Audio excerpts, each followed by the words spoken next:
Good morning बच्चों, कैसे हो आप लोग। आज अपना वो इलेक्ट्रोकेमिस्ट्री और शुरू हम रखेंगे साथ साथ कि उसका थोड़ा सा पोर्शन रहा है, बाकी उसके 2-3 लेक्चर बढ़ा के मैं डाल दूंगा और आप उसको कवर कर लेना। आज हम कोऑर्डिनेशन केमिस्ट्री या फिर आपकी बुक में इसका चैप्टर का नाम मिलेगा कोऑर्डिनेशन कंपाउंड। ठीक है, तो अब ये कोऑर्डिनेशन कंपाउंड पहले समझने वाली बात है कि कोऑर्डिनेशन कंपाउंड होता क्या है। फिर कोऑर्डिनेशन कंपाउंड ऐसे कंपाउंड्स जिनमें कोऑर्डिनेट बॉन्ड बने। भी आपने पढ़ा होगा केमिकल बॉन्डिंग में कि बॉन्ड 3 टाइप के पढ़े होंगे आपने। पहला आयोनिक बॉन्ड, दूसरा आपने पढ़ा होगा कौन सा, कोवलेंट बॉन्ड, तीसरा आपने पढ़ा होगा कौन सा, कोऑर्डिनेट बॉन्ड। तो कोऑर्डिनेट बॉन्ड में बच्चों क्या होता है, कोऑर्डिनेट बॉन्ड में बच्चों ये होता है कि एक स्पीसीज दो, मतलब एक बॉन्ड बनाने के लिए कितने इलेक्ट्रॉन चाहिए, एक बॉन्ड बनाने के लिए 2 इलेक्ट्रॉन चाहिए, और वो एक स्पीसीज दोनों के दोनों एक ही स्पीसीज इलेक्ट्रॉन डोनेट करती है किसी दूसरे को। तो मतलब उस बॉन्ड को हम कोऑर्डिनेट बॉन्ड बोलते हैं। और कोऑर्डिनेट बॉन्ड को मतलब उस टाइम हम दर्शाते भी ऐसे थे, दिखाते भी ऐसे थे कि कोऑर्डिनेट मतलब कोऑर्डिनेट बॉन्ड बन गए, यहाँ पर इलेक्ट्रॉन्स है और ये मतलब इलेक्ट्रॉन्स ए को दे दिए बी ने, तो मतलब कोऑर्डिनेट बॉन्ड समझ गए। मतलब अब उस बॉन्ड के मतलब वो कब कहाँ कैसे क्यों किस तरीके से मतलब अपने डेली लाइफ में काम आते हैं कोऑर्डिनेशन कंपाउंड, तो उस चीज को हम पढ़ते हैं। अब आपको मैं एक एग्जांपल देता हूं। आपने हीमोग्लोबिन नाम सुना होगा। हीमोग्लोबिन में जैसे कि हीमोग्लोबिन में क्या होता है बच्चों कि आयरन प्रेजेंट होता है। तो आप जैसे ही अपनी बुक के अंदर या फिर आप गूगल क्रोम पे हीमोग्लोबिन को सर्च करना, तो आपको कैसे मैं बताता हूं, आपको आयरन होता है ना,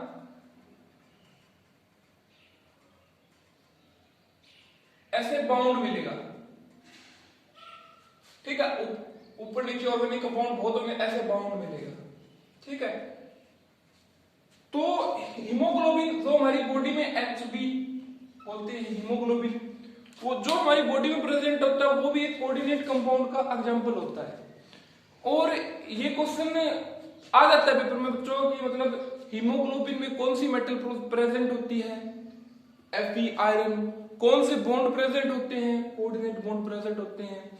और इसी प्रकार बच्चे एक क्लोरोफिल आपने सुना होगा, जिससे पौधे पेड़ पौधे होते हैं वो अपना भोजन बनाते हैं, तो वो भी एक कोऑर्डिनेशन कंपाउंड है। Magnesium is bounded with ligands. आपको बता दूं कि ये लिगेंड्स क्या होते हैं। और इसी प्रकार मैग्नीशियम होता है ना, वो भी एक प्रकार का कोऑर्डिनेशन कंपाउंड होता है। तो जो डेली लाइफ एग्जांपल देख ली हमने कि जो आयरन होता है और मैग्नीशियम होता है, तो पेपर में आपको पूछा जा सकता है कि क्लोरोफिल में कौन सी मेटल होती है, हीमोग्लोबिन में कौन सी मेटल होती है, तो आप इन दोनों को बता दें। ठीक है बच्चों, अब हम कोऑर्डिनेशन केमिस्ट्री का बेसिक मैंने बता दिया मतलब क्या होता है। तो इसको समझने के लिए हमें 2-3 चीजों का पता होना चाहिए इस साल्ट के बारे में। अब देखो आपको समझ में आ जाएगा। अब बात करता हूं मैं सिंपल सॉल्ट की।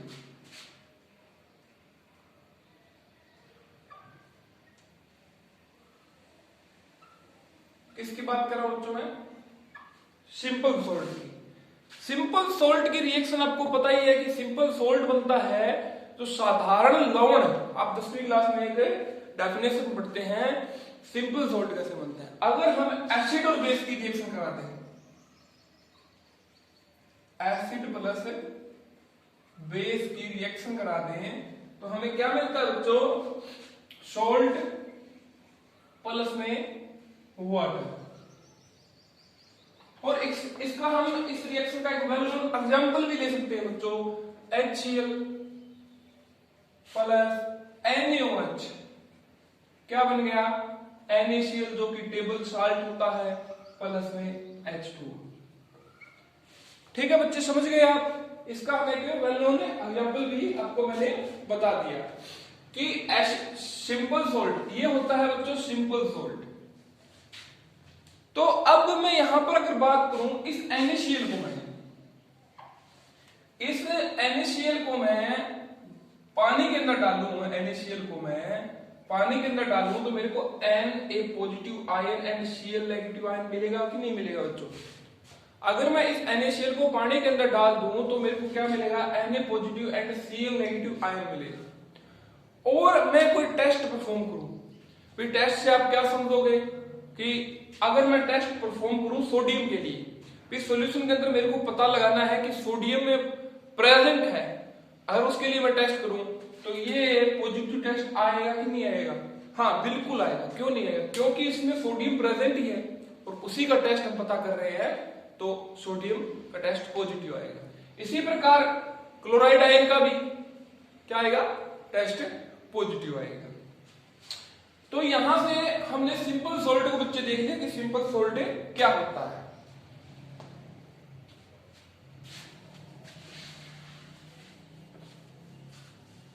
अब सिंपल सोल्ट से थोड़ा सा आगे बढ़ते हैं, अगला आप देखते हैं कि addition salt.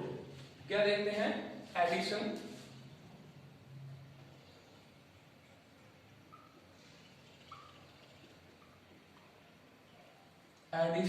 Salt. Addition salt जैसा कि आपको नाम से ही पता चल रहा होगा,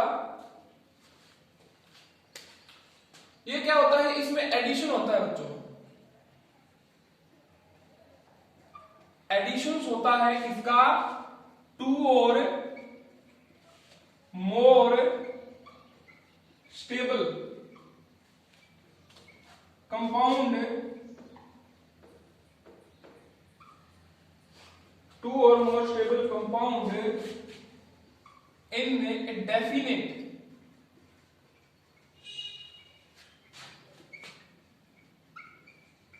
stoichiometric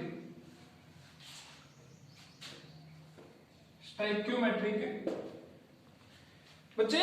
अब ये मैं बात कर रहा हूं कि एडिशन सोल्ट के बारे में बात कर रहे हैं अपन। अब एडिशन सोल्ट का मतलब क्या होता है कि 2 और मोर, 2 या 2 से अधिक स्टेबल साल्ट्स आपस में जुड़कर जो साल्ट बनाते हैं उसको हम क्या बोलते हैं? Addition salt. हाँ, इसके लिए कंडीशन है बच्चों कि वो डेफिनेट प्रोपोर्शन में होनी चाहिए, डेफिनेट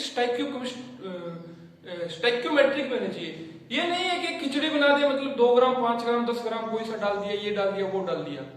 इसके लिए एक कंडीशन है कि वो एक डेफिनेट स्टैक्योमेट्रिक में होने चाहिए, डेफिनेट अमाउंट में होने चाहिए, प्रोपोर्शन में होने चाहिए। तो अब आप एडिशन सोल्ट की डेफिनेशन समझ गए होंगे कि एडिशन सोल्ट क्या होता है कि 2 और इससे ज्यादा कंपाउंड आपस में मिलकर एक स्टेबल साल्ट बना दे। वो होना किस चीज में चाहिए?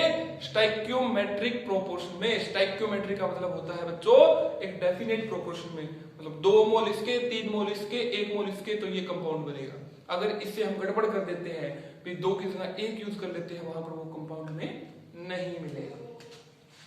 अब एग्जांपल की बात करता हूं बच्चों में, KCl, it is stable compound, आपको पता है। MgCl2 प्लस में 6H2,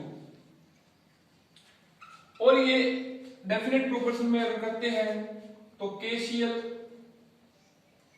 MgCl2 6H2 मिलता है।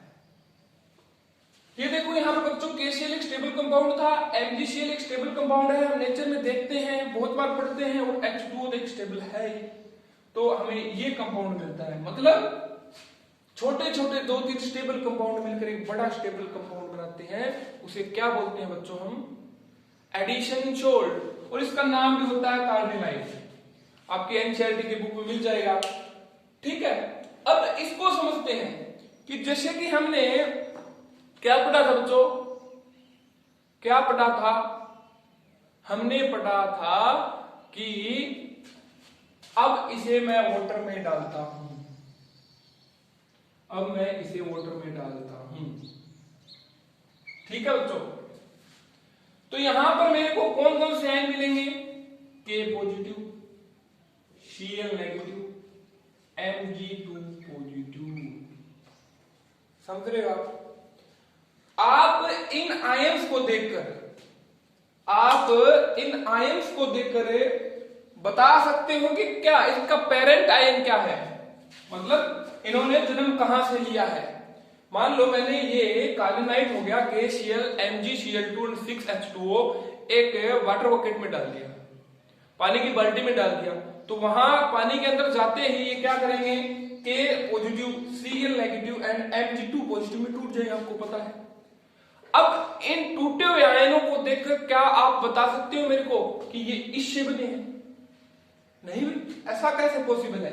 अब देखोगे आप, अगर K पॉजिटिव तो हमें KOH से भी मिल सकता है, या फिर KCl हो सकता है इसकी जगह, या फिर बात करूं Mg2 पॉजिटिव है, वो मैग्नीशियम हाइड्रोक्साइड हो सकता है, MgOH ट्वाइस हो सकता है।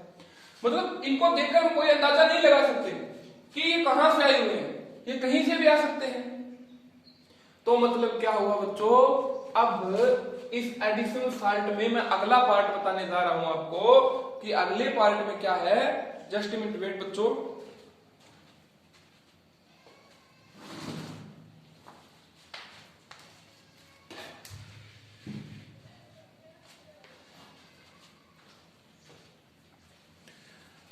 जस्ट मिनट वेट बच्चों। अब देखो आपको भी बताने जा रहा हूं मैं क्या, कि जैसे ही मैंने पानी में डाला इनको, तो इस कंपाउंड ने क्या किया, अपनी पहचान खो दी। मतलब पानी के अंदर ये कंपाउंड प्रेजेंट है, इनको देखकर मैं नहीं बता सकता कि ये इस कंपाउंड से आए हुए हैं। तो इन्होंने क्या किया, अपनी आइडेंटिटी लूज कर दी। समझ रहे हो बच्चों आप, इसने क्या किया, अपनी आइडेंटिटी लूज कर दी। तो अब और बात करते हैं हम, और समझते हैं थोड़ा सा, ठीक है। तो अब इस एडिशनल साल्ट के भी दो टाइप्स होते हैं। एक एग्जांपल देख लिया मैंने, और अगला पार्ट एक और एग्जांपल से हम उनको थोड़ा सा डिफरेंशिएट कर पढ़ते हैं और उसके बारे में बात करते हैं।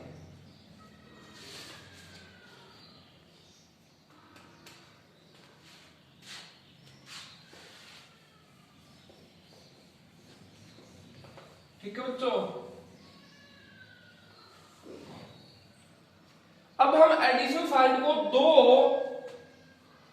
दो पार्ट में डिवाइड कर सकते हैं। एक कौन सा, डबल साल्ट,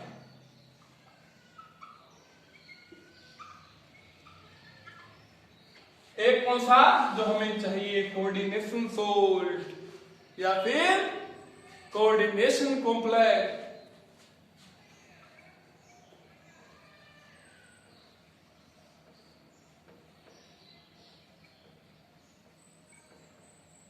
क्या बच्चों, या कोऑर्डिनेशन सोल्ट या कोऑर्डिनेशन कॉम्प्लेक्स।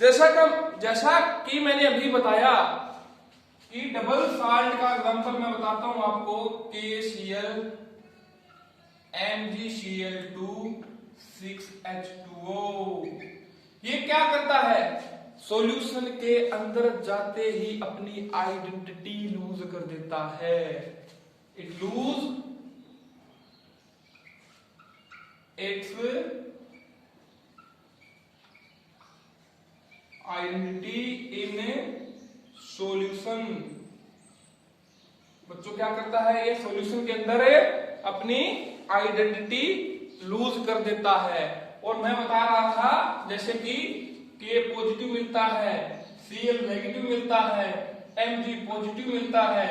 तो अगर हम K पॉजिटिव का टेस्ट परफॉर्म करते हैं तो हमें K पॉजिटिव का टेस्ट पॉजिटिव मिलता है, क्लोरीन नेगेटिव का टेस्ट पॉजिटिव मिलता है, और मैग्नीशियम आयन का भी हमें टेस्ट पॉजिटिव मिलता है। समझ गए आप। अब बात करता हूं किस चीज की, मैं कोऑर्डिनेशन कॉम्प्लेक्स की, और इसका एक एग्जांपल लेके अच्छे से समझेंगे हम।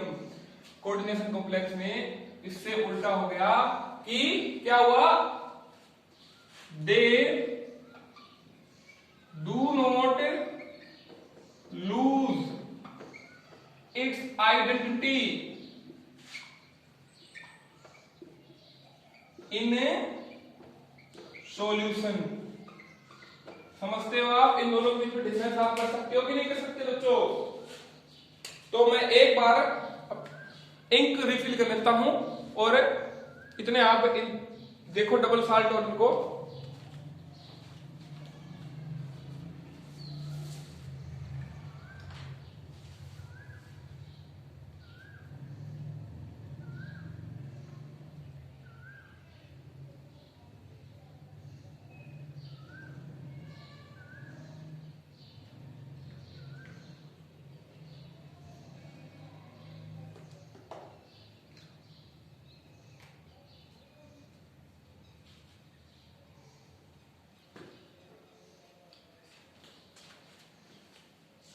ये समझ गए। डबल साल्ट बच्चों इतना ही है और मैं अभी ये लेक्चर खत्म होते ही आपको नोट्स प्रोवाइड करवा दूंगा। इसके लिए मैं बात करूं, सॉरी, K4 FeCN6, ठीक है। अब इसको मैं वाटर में डिसोल्व करता हूं बच्चों, तो यहां पर मेरे को क्या मिलेगा, 4K पॉजिटिव आयंस मिलेंगे प्लस में FeCN6 4 नेगेटिव। जब इसे को मैं वाटर में डिसोल्व करता हूं तो मेरे को 4 पोटेशियम आयन एंड ये इतना बड़ा आयन मिलता है मेरे को। तो अब देखोगे आप बोलोगे कि ये डिसोशिएट अच्छी तरह से नहीं हुआ। अगर मैं इसमें आयरन का टेस्ट करना चाहता हूं, भाई इसमें आयरन प्रेजेंट है कि नहीं, तो आयरन का टेस्ट क्या आएगा बच्चों, नेगेटिव। क्यों? क्योंकि आयरन अकेला थोड़ी ना प्रेजेंट है बच्चों, आयरन अलग चीज होती है, ये पूरा कंपाउंड एक अलग चीज है। इसी प्रकार CN साइनाइड का भी टेस्ट क्या आएगा, नेगेटिव, ठीक है। और दूसरी बात, ये मॉलिक्यूल या ये कंपाउंड वाटर के अंदर पूरी तरह डिसोशिएट भी नहीं हो रहा। तो आपको डबल साल्ट और कोऑर्डिनेशन कॉम्प्लेक्स में डिफरेंस समझ में आया कि नहीं आया? डिफरेंस समझ में आया कि नहीं आया? समझ गए आप बच्चों? और मैं आपको नोट्स जल्द ही प्रोवाइड करवा दूंगा।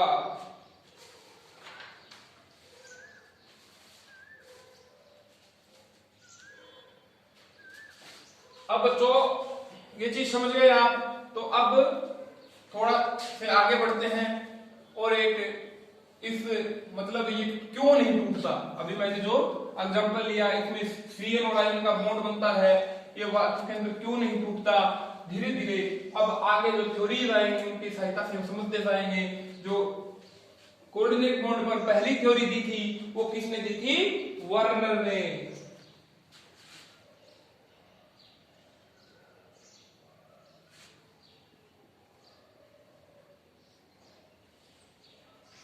वर्नर थ्योरी मतलब कोऑर्डिनेशन कंपाउंड से खेलने वाला पहला इंसान कौन था, वर्नर। वर्नर उठ के देखा भी ये कोऑर्डिनेशन बॉन्ड बन रहा है, ये ऐसे कैसे बन रहा है, इसको उसने सोल्व करने की कोशिश की।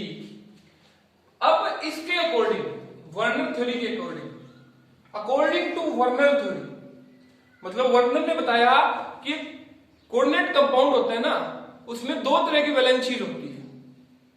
इस वैलेंसी टर्म को मैं अच्छी से क्लियर करूंगा। दो तरह की वैलेंसी होती है, एक कौन सी होती है, प्राइमरी, एक कौन सी होती है, सेकेंडरी, ठीक है।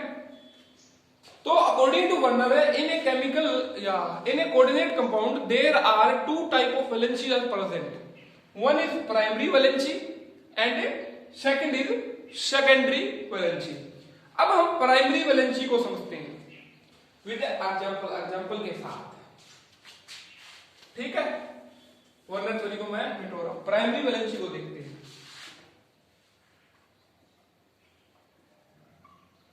ठीक है, प्राइमरी वैलेंसी PV। बच्चों वही कंपाउंड दोबारा लिख लो, आपको समझने में बार बार चाहिएगा,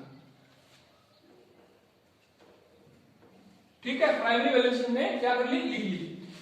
जो प्राइमरी वैलेंसी होती है बच्चों, क्या जो प्राइमरी वैलेंसी होती है वो कोरस्पॉन्ड टू ऑक्सीडेशन स्टेट, मतलब कि जो ऑक्सीडेशन स्टेट होती है वही प्राइमरी वैलेंसी होती है। क्या होता है बच्चों? इट, पहला point, it corresponds to the oxidation state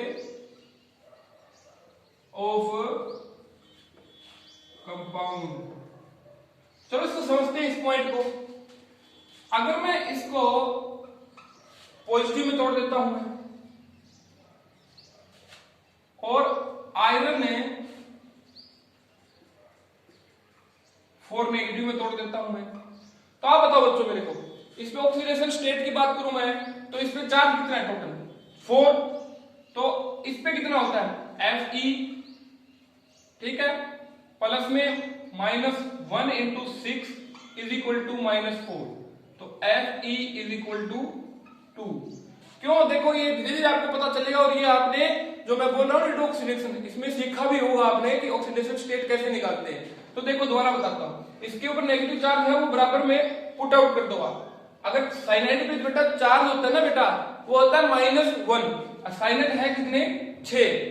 तो इस -6 को मैं इधर ले जाऊंगा तो प्लस के 6 हो जाएंगे, नहीं हो जाएंगे? तो मतलब प्लस की 2 ऑक्सीडेशन स्टेट आ गई। तो अब यहां पर प्राइमरी वैलेंसी बोल सकते हैं हम, इट इज +2। आप समझ रहे हो? समझ गए? और अब देखो दूसरा पॉइंट, इट इज आयनाइजेबल।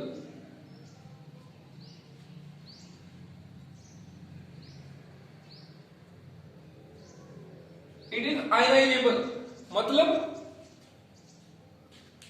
ये आयंस में कन्वर्ट हो सकती है। क्यों भाई आयंस में कन्वर्ट क्यों हो सकती है? अब एक बात बताओ। अच्छा दूसरी बात है, चलो आयंस में कन्वर्ट क्यों हो सकती है? कि ये कंपाउंड है,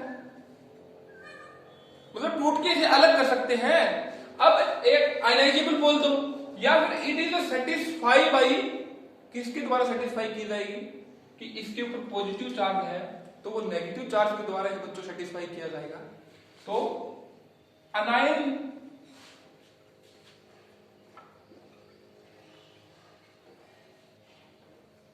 अब आपको पता है बच्चों कि इसके ऊपर 2 मतलब ये किसके कोरस्पॉन्ड होता है? ये होता है ऑक्सीडेशन के कोरस्पॉन्ड। और ऑक्सीडेशन स्टेट कितनी होगी? पॉजिटिव। अगर 2 पॉजिटिव है तो इसको मतलब न्यूट्रलाइज करने के लिए क्या चाहिए मेरे को?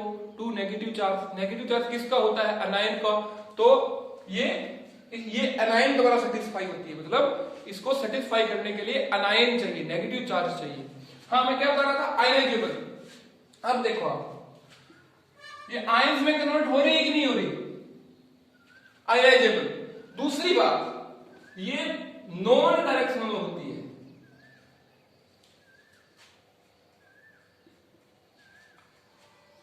अब नॉन डायरेक्शनल बोलोगे भी, नॉन डायरेक्शनल क्या हो गया? अब आपको पता है कि आयोनिक बॉन्ड होता है, पॉजिटिव चार्ज यहां पर पड़ा है, नेगेटिव यहां से भी आ सकता है, नेगेटिव यहां से भी आ सकता है, यहां से भी आ सकता है, यहां से भी आ सकता है, यहां से भी आ सकता है। भी नेगेटिव चार्ज तो it is a force of attraction, जहां से लगेगा उसको ज्यादा फोर्स लग रहा है वहां से आ सकता है। मतलब मैंने बोला कि नॉन डायरेक्शनल, इसकी कोई स्पेसिफिक डायरेक्शन नहीं होती, जी चाहा वहां से आ गया। ठीक है, प्राइमरी वैलेंसी आप समझ गए होंगे। और it is satisfied by the ion, ये भी मैंने आपको बता दिया। अब देखते हैं तो सेकेंडरी वैलेंसी कि सेकेंडरी वैलेंसी क्या होती है। जस्ट मिनट चेक कर लेता हूं साथ साथ कि मैं वीडियो बन रही है कि नहीं बन रही। सेकेंडरी वैलेंसी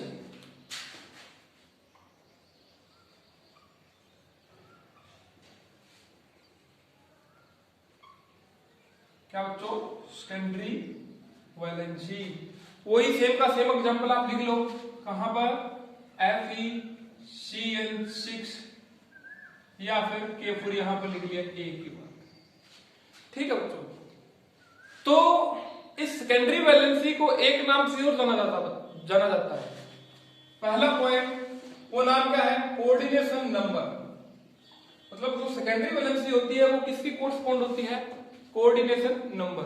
और कोऑर्डिनेशन नंबर क्या होता है बच्चों? जो ब्रैकेट के अंदर जो इस ब्रैकेट के अंदर मेटल के अलावा कोई दूसरा होता है उसके सबस्क्रिप्ट में क्या लिखा होगा, यहाँ पर 3 हो तो 3 कोऑर्डिनेशन नंबर होगा, 4 हो तो 4 कोऑर्डिनेशन नंबर होगा, अगर 6 हो तो 6 कोऑर्डिनेशन नंबर होगा।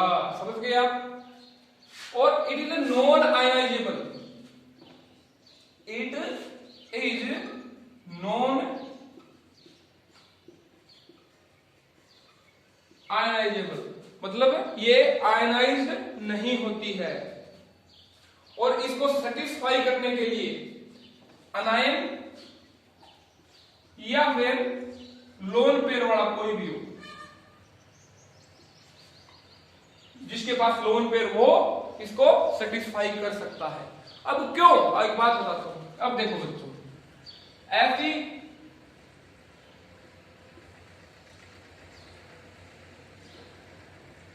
और it is A directional in nature, जैसे एक परफेक्ट, क्योंकि ये कोऑर्डिनेशन नंबर होता है, ये कोऑर्डिनेट बॉन्ड बनाती है।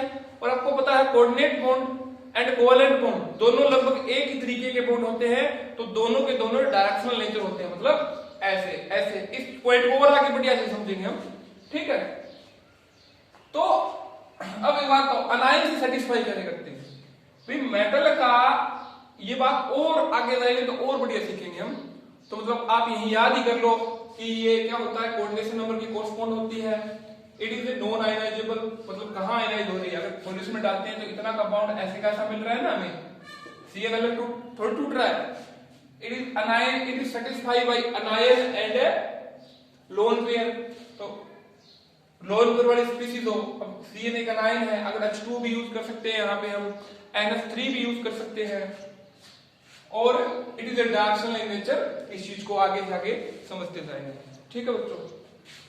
तो अब क्या करना है,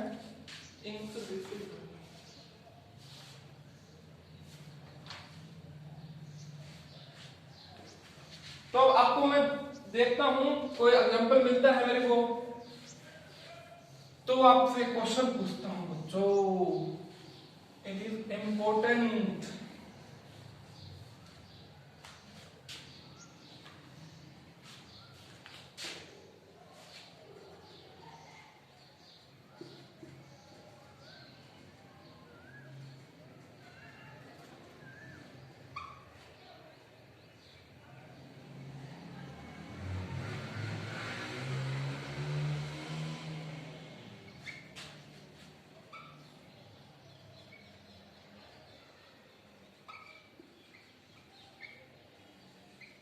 ये देखो बच्चों, इसमें प्राइमरी वैलेंसी कितनी हुई आप बताओ मेरे को। तो प्राइमरी वैलेंसी के लिए आप ऑक्सीडेशन स्टेट निकाल लो डायरेक्ट, तो इट इज 3। सेकेंडरी वैलेंसी की बात करूं मैं, तो इसके अंदर मतलब इस स्क्वायर ब्रैकेट के अंदर कितने मेटल के अलावा कितने मॉलिक्यूल प्रेजेंट है, तो मेटल के अलावा यहाँ पर NH3 कितने प्रेजेंट है, 6 प्रेजेंट है। तो आप क्या करोगे,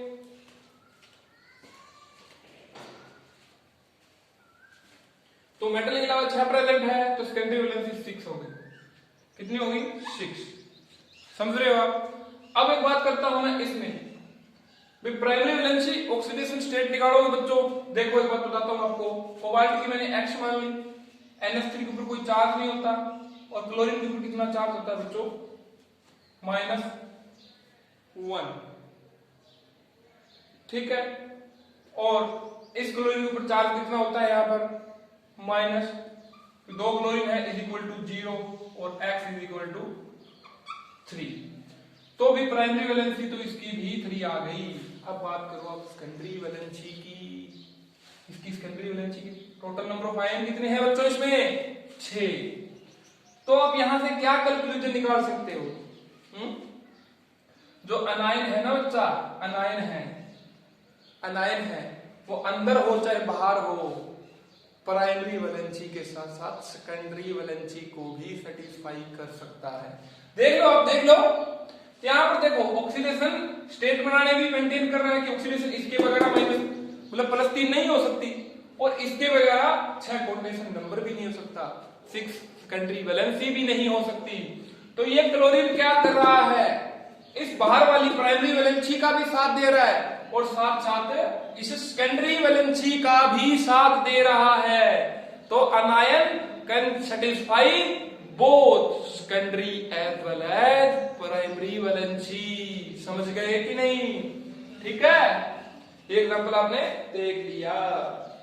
अब इस वर्नर थ्योरी के एविडेंस में हम क्या करते हैं, कोई 2-3 सबूत देता हूं आपको, मैं प्रूफ देता हूं। ठीक है, एग्जांपल लिखता हूं बच्चों पहले मैं।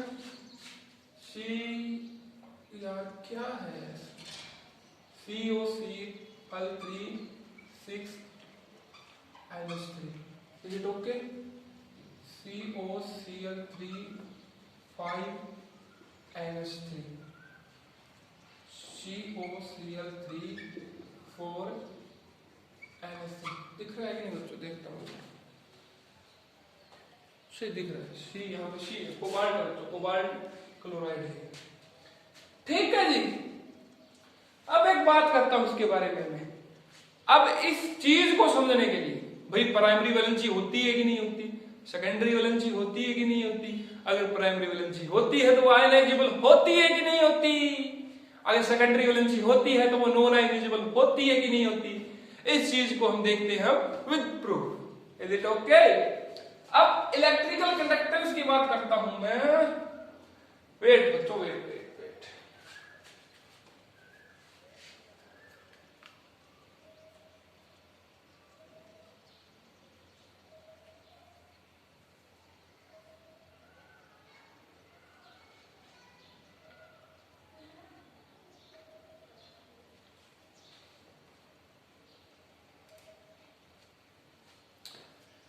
ठीक है जी, हाँ, इलेक्ट्रिकल कंडक्टेंस।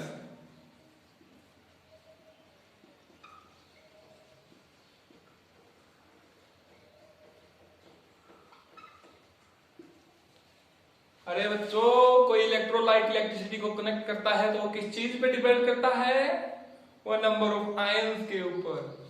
अगर नंबर ऑफ आयन ज्यादा है तो बिजली को ज्यादा कनेक्ट करेगा, अगर नंबर ऑफ आयन कम है तो बिजली को कम कनेक्ट करेगा। आपको कल वाले लेक्चर में मैंने क्या बताया था? There are 2 condition for connection of electricity. One is free electron, second is free ion present in the solution. अगर नंबर ऑफ आयन ज्यादा प्रेजेंट होंगे या नंबर ऑफ इलेक्ट्रॉन ज्यादा प्रेजेंट होंगे तो इलेक्ट्रिसिटी अच्छे से कनेक्ट करेगा। तो यही बात करने वाला हूं। ठीक है बच्चों?